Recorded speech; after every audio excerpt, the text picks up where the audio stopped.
How a bill becomes a law. A bill is a primary form of legislative measure used to propose law. Depending on the chamber of origin, bills begin with a designation of either House of Representatives or Senate. The House of Representatives is the lower chamber of the United States Congress, along with the Senate. There are four basic types of legislation: bills, joint resolutions, concurrent resolutions, and simple resolutions. Concurrent resolution is a resolution adopted by both houses of a legislative assembly that does not require the signature of the chief executive and that does not have the force of law. Joint resolution is a resolution passed by both the Senate and the House of Representatives. Simple resolution is a legislative measure passed by only either the Senate or the House. As they have been passed by only one house, they are not presented to the President, and do not have the force of law. A bill's type must be determined. A private bill affects a specific person or organization rather than the population at large.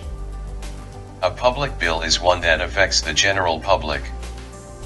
An idea for a bill may come from anybody, however only members of Congress can introduce a bill in Congress. Bills can be introduced at any time the House is in session. After the idea for a bill is developed and the text of the bill is written, a member of Congress must officially introduce the bill in Congress by becoming the bill's sponsor. Two or more sponsors for the same bill are called co-sponsors. In the House, bills are officially introduced by placing them in a special box known as the hopper. The bill is then referred to a committee for markup.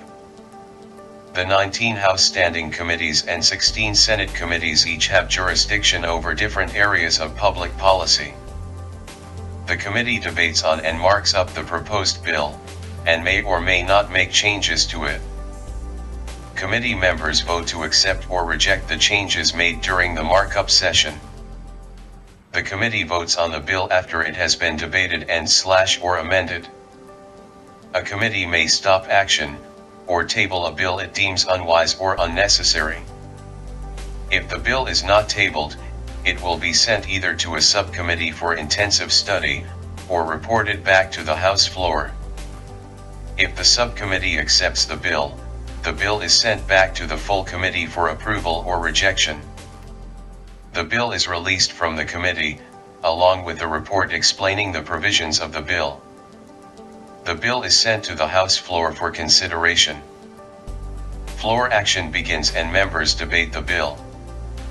The conduct of debate is dictated by the rules of the House generally, and may also be governed by a special rule granted specifically for the bill under consideration. Members in attendance will vote to pass or not to pass the bill.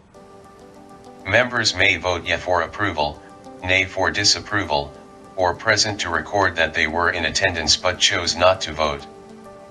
If a majority of the House votes to pass the bill is then referred to the Senate to undergo a similar process of approval. Once the bill and its amendments has been officially passed by the House and certified by the clerk, it is said to be engrossed.